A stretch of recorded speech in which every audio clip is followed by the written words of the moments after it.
This is another viewer's nasty console.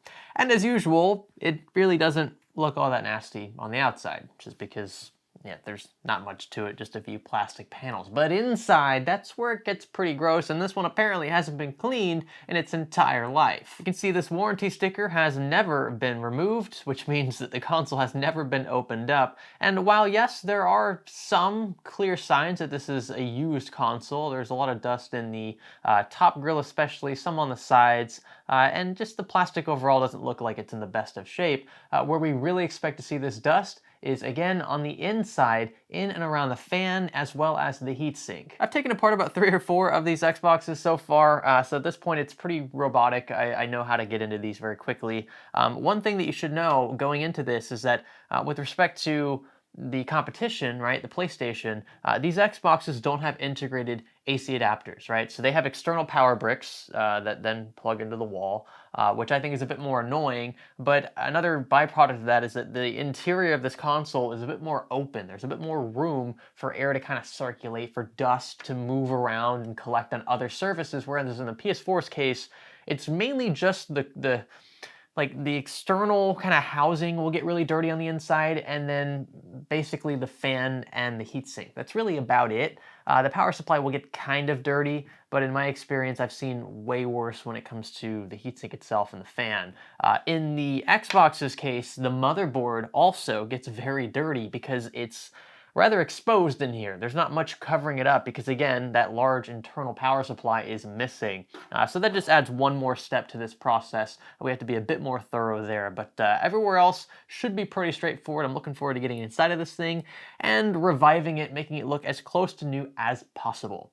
Stay with me. If you're looking to get into PC gaming without breaking the bank here in 2022, consider NZXT's BLD Foundation pre-built. You're rolling over 100 FPS in League and Valorant and over 60 FPS in Fortnite, all with settings at medium and in 1080p. Not too shabby in NZXT. And perhaps best of all, this build is super easy to upgrade down the line with a discrete graphics card since you've still got 6 multi-threaded Zen 3 cores to pair it with. NZXT's BLD pre-builts waive their $99 build fee since they're made in bulk, and you'll get a 2-year parts and labor warranty with every purchase. Learn more about BLD systems, including this Foundation PC here, via the link below. Hi there, and welcome to GCDC Game Console Deep Cleaning. Here we attempt to deep clean viewer consoles in and around the Orlando, Florida area for free. We do not charge a dime. That's right, $0 and 0 cents, so long as you're okay with us taking on these consoles for a few days and filming these processes. In a nutshell, I make a bulk of my money monetizing videos like these on YouTube and elsewhere. We also have help from external advertisers, some of the pre-rolls that you see in things.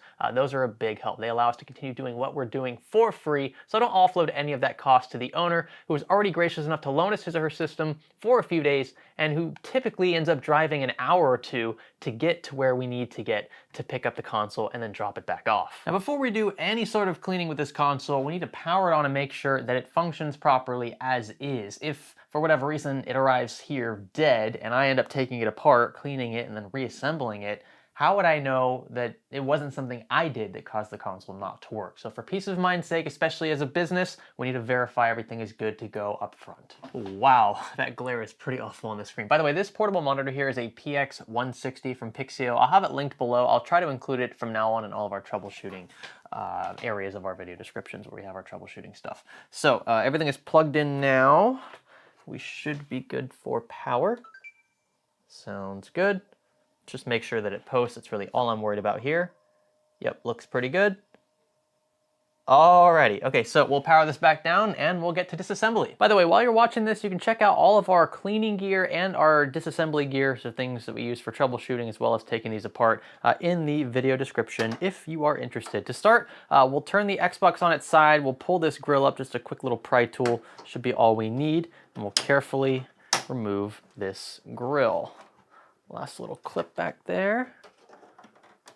There we go. And now we should be able to just slide this black piece here back and out. We will need to remove this seal, though it's not going to matter that it's missing because this console is so old it's outside of its warranty period. Pull it up and we'll get rid of this gunk once we actually start cleaning the exterior. Now we can start prying these two shells apart. You'll notice that it separates into two. The top part here needs to come off first.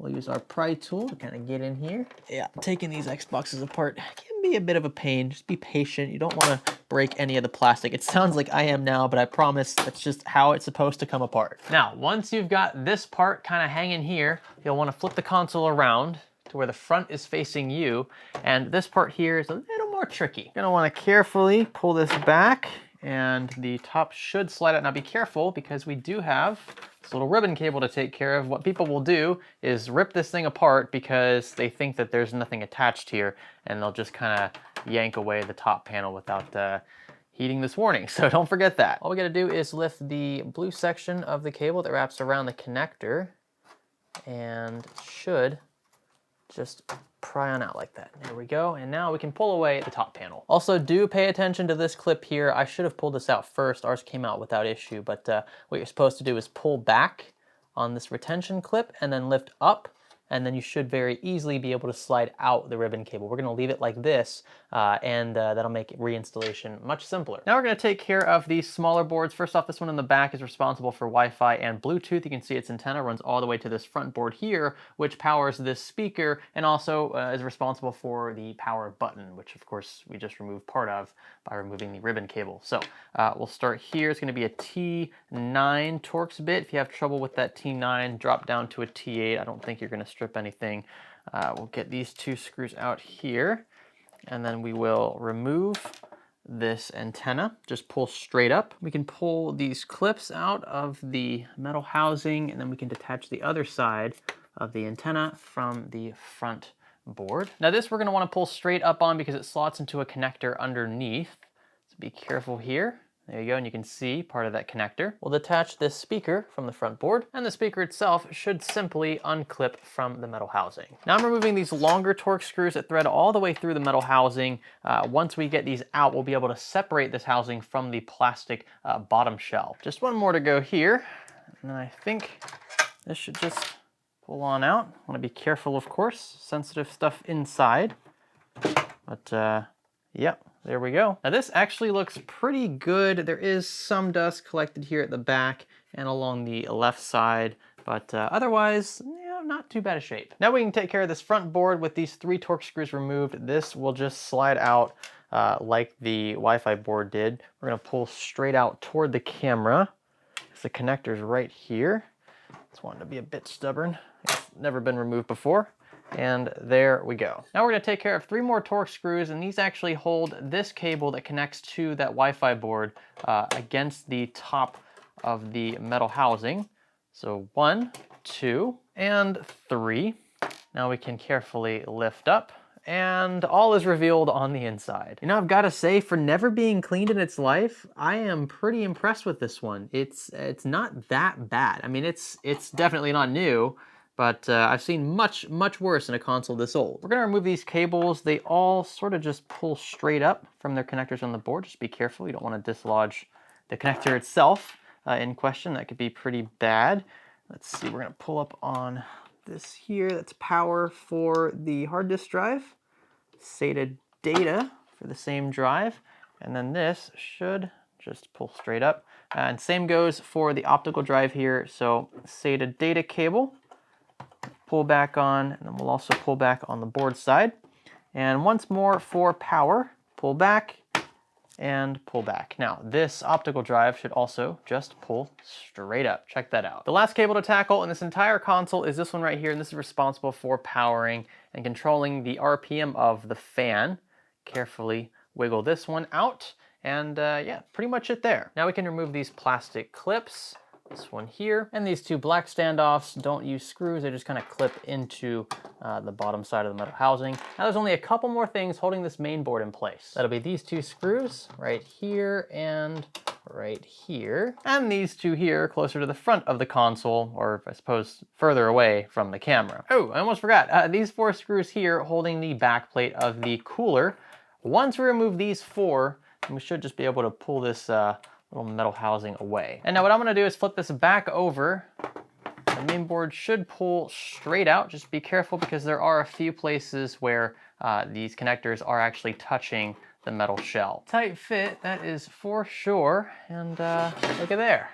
That's the bottom side of the inside of the Xbox One. Now there are only a few things left to tackle. We need to flip this main board back over, And got to get this off here. So this is the retention bracket for the cooler. And the way to get this off, it's a little sketchy, but if you get a larger flathead screwdriver, it shouldn't take too much force. You're gonna wanna carefully insert your flathead into the little U-shape area where this retention bracket wraps around each of these standoffs. And you're gonna wanna rotate counterclockwise. It's a bit awkward doing it from this angle, especially for the camera. Yeah, and of course, this is being stubborn. Remember, you've got a ton of SMDs around here. You want to be very careful not to dislodge any of them, or you'll have a bad time. If you find a side like mine that's being stubborn, don't fret, move on to another corner. This one here came up fairly easy. I'm gonna go for the opposite side now, and that was just as easy. We'll go for this one here, which is the last one I haven't tackled yet. We'll slide it in, and you can see I'm rotating. There we go. Whew, gotta be real careful with that. Everything looks okay here, but it could end in disaster, folks. So just make sure that you're easy with this. I know you have to apply a lot of force, but you don't want to just go crazy yanking things, because you will dislodge these resistors and capacitors, and you don't want to have to resolder if you don't have to. Now, at this point, we can lift the motherboard away from the cooler. And there we are. You can see the thermal paste here that has obviously not been changed since it's been manufactured. And I tell you what, the cooler actually looks pretty good for its age. It's not too dusty. You can see how the mainboard is caked in a very fine layer of dust. It's not the dark true green that it should be. Check that out, see? So it looks pretty clean here, but it should be much shinier than this. And that's just because the dust is dulling things out. So when we clean the main board, we're gonna focus on pretty much every part of this, not just the APU. Last few steps of disassembly then, we'll flip the cooler back over. We need to unclip the fan from the heat sink. We'll be cleaning this separately. There we go. Alrighty. And that's that. The cooler is now separated. We can clean these separately. This one here, we're gonna use a lot of IPA and Q-tips. This one here, we can run under hot water and then blast with our electric duster. We've also got the small little platform that our hard disk drive sits on. We're gonna take this out. Obviously not with a flathead screwdriver. We're gonna still have that on there. This is gonna be a Torx screw head, just like what we use to take apart the shell. This thing also kind of latches into the cables. Pull up like that. And now we can disconnect the cables. Also, ew, what the heck is that? And the very, very last piece we'll focus on, this is the optical drive. We're gonna take this little black plastic cover off. This just helps situate it in the case. So there we go. And this here is just about every component in the Xbox One disassembled. Now we need to start focus on the cleaning part of this video. We'll take the plastics as well as these metal housings outside and blast these with water. Then we'll take them inside, dry them, and move on to the smaller bits. Here we go with the shower setting on the nozzle just so that stuff doesn't blow away, because that would be, yeah, not pretty. Oh yeah. Now these metal bits already look so much better. Next up are the plastic panels. These are a bit dirtier, but they're gonna clean up nicely. Oh yeah. Make sure to pay special attention to the grills, because this is where a lot of the dust likes to settle. Now you notice I still have this front panel ribbon cable installed. I haven't removed it because it's okay to get this stuff wet so long as it's thoroughly dried afterwards.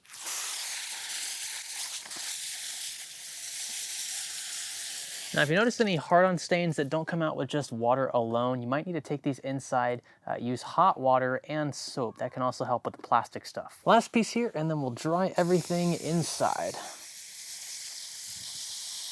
It's amazing what water alone will do. Mako, please? Buddy, can you not? Okay, thanks. Watching my parents' dogs while they're on vacation, so a bit of a handful.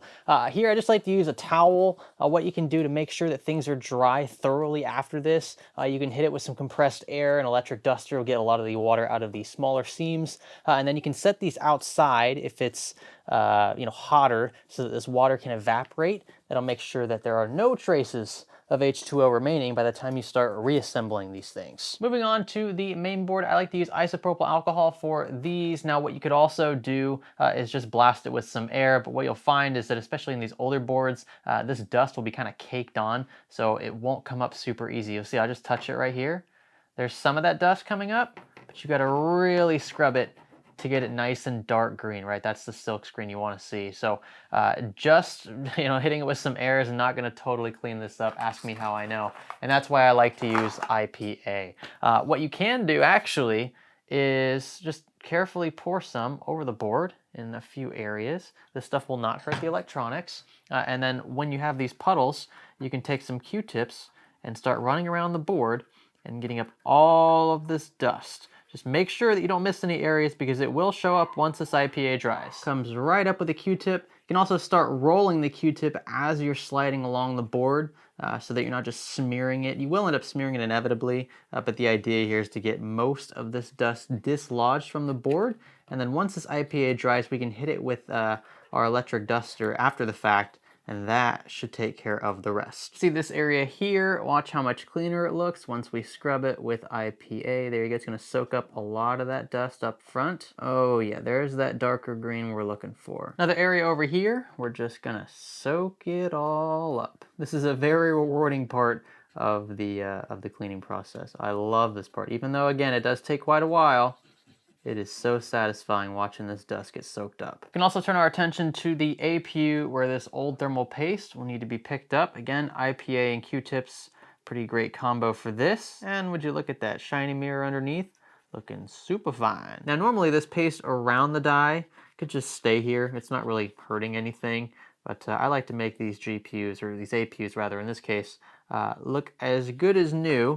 And to do that, we've got to pick up all the thermal paste we can see here. 2,000 years later. Okay, I think that looks pretty darn good. She's not perfect, but it definitely looks a lot better than what we started with. Now we're gonna start air dusting the board. Got my new electric duster here, and this will come in super handy if you don't want to keep buying cans of air to clean systems like these. Here we go.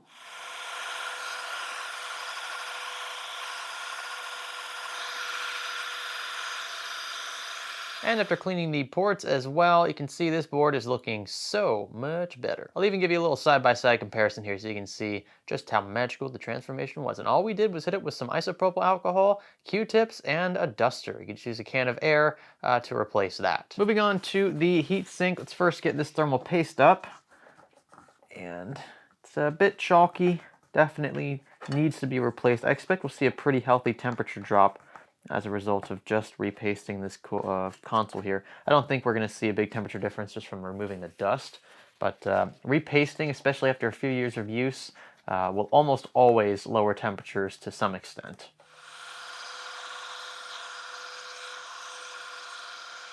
While we're at it, we can also tackle these black trim pieces and holders.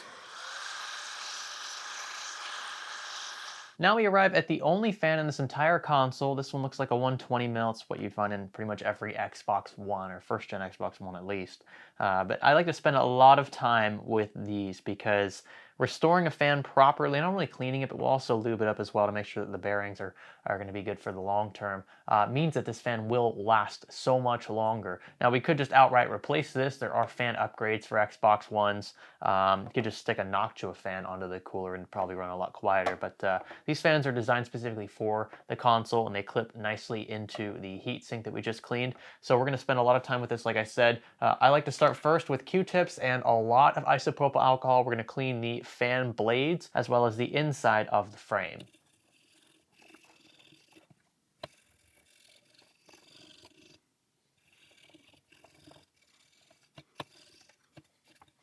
So check this out, you'll see this fan blade here is extremely dirty, yeah? So I'm going to come in with the Q-tip and the IPA.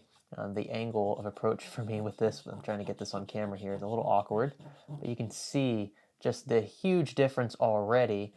When this IPA dries is when you'll see the true color of the plastic, which is a bit lighter than this, but still we're picking up lots and lots of dust here. I mean, just look how dirty that Q-tip is already, right? Just soaking in the dust. That's what we want to see. And once it's about 70% scrubbed and dry, you'll want to hit it with your duster. That should get rid of the remaining dust in the fan in question. Here we go.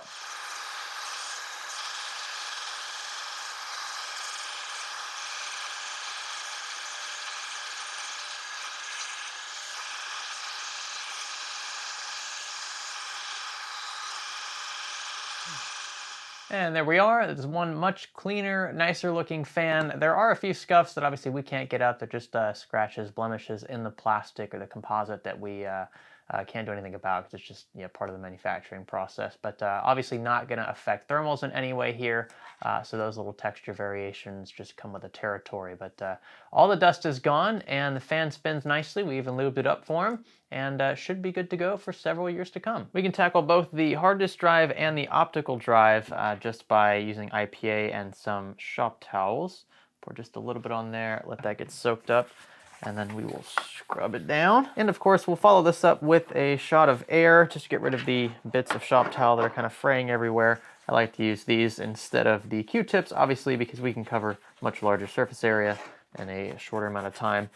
Plus, I mean, these are mostly flat surfaces, so it's not really that difficult to scrub.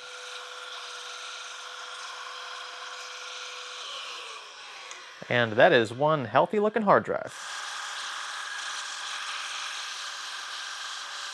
And there we have it. These boards are looking virtually brand new, minus some remaining dried flux from the factory. I can't really get some of that stuff up. You can see it especially on this side.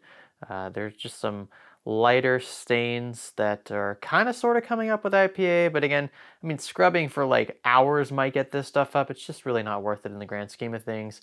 The board otherwise is totally free of dust. Now, technically, we're not finished just yet. I do like to clean these screws. Some call that a bit excessive. Obviously, it's not really going to hurt performance too much, but aesthetically, if you have really dirty screws but clean boards, I mean, you might as well just call the whole thing dirty, in my opinion. So I like to soak these in some IPA. I'll even use some Q-tips to help out, especially with the heads of the screws. And just like that, we are finished with the cleaning. Now we need to reassemble everything, and it's all right here on the shelf behind me. I try to place it high up so that not too much dust falls on it, but if it does, it's very easy to blow off because it hasn't settled for too long. So let's get to reassembly. To start, we'll need our motherboard, but before I get ahead of myself, we also need to reassemble this cooler here. We'll also need some thermal paste. We're going to be using Thermal Grizzly's Cryonaut solution here. I love using this for all the builds that I work on here in the office. You get great temps, and it's stuff that doesn't cure long-term either, so it should be good for several years. So what we're going to do, first off, very simple, we'll flip this back over. And I need to remember the orientation here. So with the motherboard oriented like so, we're gonna want the side with the two protruding copper heat pipes facing toward the rear I/O, the rear ports in the console. So it'll sit like that, and then what we'll do, because this cable needs to be facing toward the header here, is we'll just sandwich the cooler's fan on like so. It's actually quite nice not having to use screws.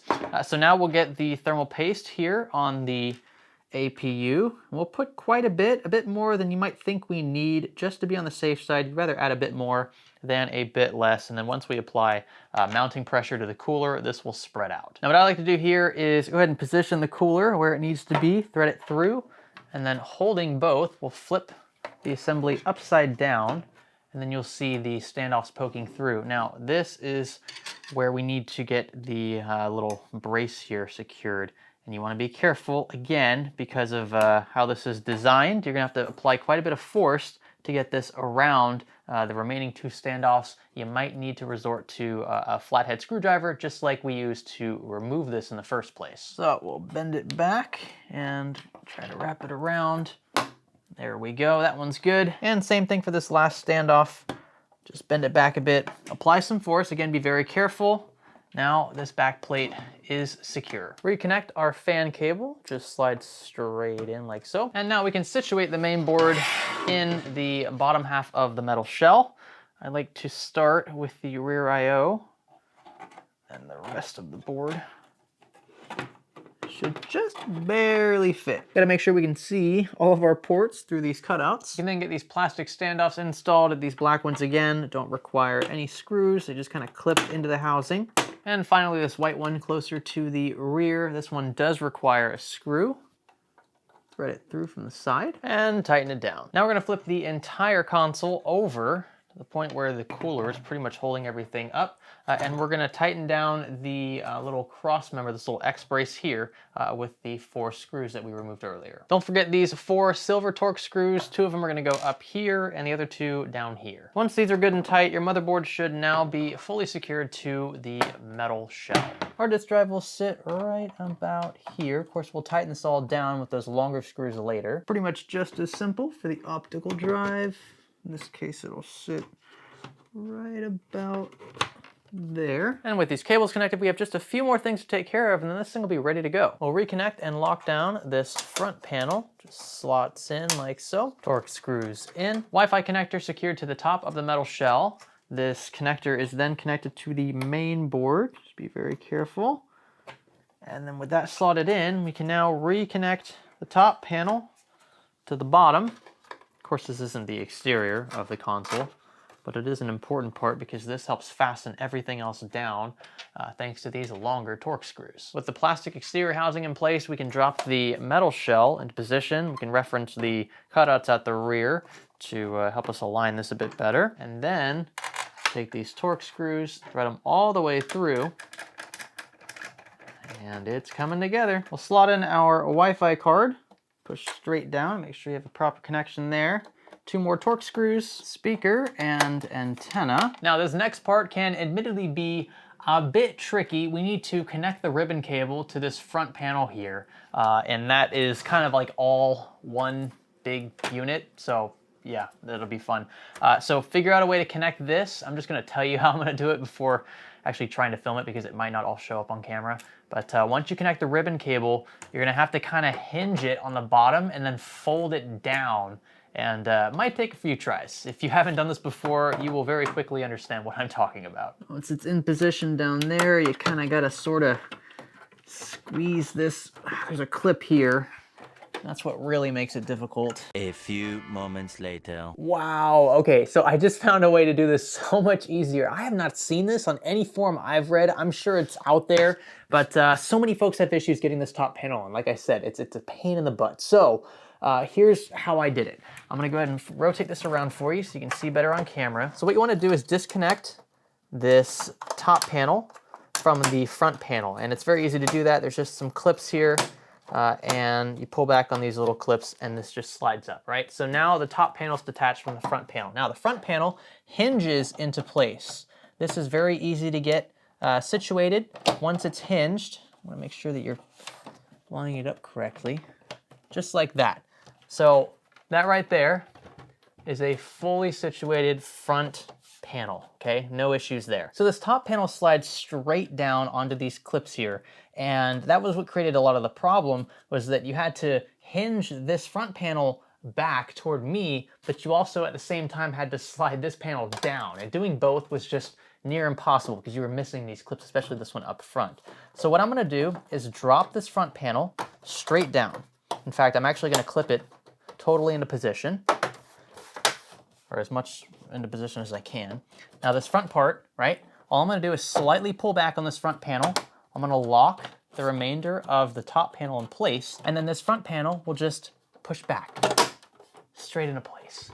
That is leaps and bounds easier than the way I was doing it before. I did it this way, I did it the wrong way in episode 4, so I'm sure, I don't know, in hindsight I might have been called out for that. I haven't seen the video yet because I haven't published it yet, so I don't know what the comments look like, but this is just so much easier. The last 2 steps then, we're gonna slide this plastic piece forward, and then we're just gonna latch this grill, push straight down, and there we go. So now that the console has been fully disassembled, deep cleaned, and reassembled, the last thing we need to do is attempt to power it on and make sure that it functions the same way as it did when it arrived in the studio yesterday. So let's connect power at the rear, and I can already hear the AC adapter starting to spool up.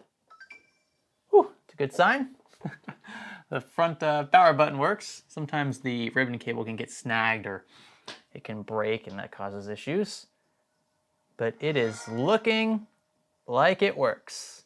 That is super good stuff. So I hope you all have enjoyed watching the cleaning process with this one. I know that some of you are a bit disappointed that you don't really get to see the insides of these once they are fully deep cleaned. And I get that, I understand that criticism, and that's again why we still are running at the same time the PCDC series. So if you want the best of both worlds, so to speak, they're both at your disposal. In fact, both playlists are running right now. We are currently uploading to both of them, and I'm actively cleaning both computers and consoles. The thing about consoles though, in this this day and age, right, in 2022, it's bizarre that this is even a thing. But a lot of folks who were previously in PC gaming are kind of sort of falling back into consoles, or maybe you've been wanting to get into PC gaming for a while, but with graphics cards being as expensive as they are, I mean, it's a huge barrier to entry. So people are still gaming on consoles. And if you still are, especially with these older ones that have been in use for several years, consider cleaning them. I mean, that's what I want these videos to really do at the end of the day, is kind of like work as that catalyst to get you to be confident enough to take your console apart and clean it, because it will definitely help keep it alive, not only for the foreseeable future, but also help it run quieter and cooler. My goal with every one of these is to make them look as new as possible, as close to stock, as close to fresh out of the box as possible. And it's kind of sort of an unreachable goal, because most of these consoles have blemishes and scratches and things, especially in these plastic bits, that just, you know, what can you do? And they won't obviously disappear just by scrubbing them with soap and water and whatnot. So those are the dead giveaways that these aren't new. But apart from that, I'd say this is a job well done. This console has more or less been restored, should have plenty of life still left in it. With that, if you guys enjoyed watching this video, be sure to let me know by giving this one a thumbs up. That would be greatly appreciated. If you have not subscribed yet, get subscribed. What are you doing? Come on, click the red button already. Click that bell too while you're at it. And consider leaving some feedback in the comment section below. Even if it isn't positive feedback, I mean, what's the point? If all I ask for is positive feedback and like filter everything else out, I mean, I just want to make myself feel good temporarily by reading the comment section. I encourage you guys to be critical to an extent. Obviously, don't be a total prick about it, okay? Those I just ignore, and some of those people, I hide their comments. They don't even show up. But if you have constructive feedback, suggestions on how to make these playlists better, I am all ears. Ultimately, I create content for you all to consume, and so at the end of the day, I need to keep you all happy. Just like I need to keep my advertisers happy. I wouldn't even have advertisers if not for you all. So that contribution, all of that feedback in the comment section is greatly appreciated. Again, minus the jerks. There are a few of those pretty much everywhere online. With that, thank you for watching this far into the video especially. My name is Greg. Thanks for cleaning with me.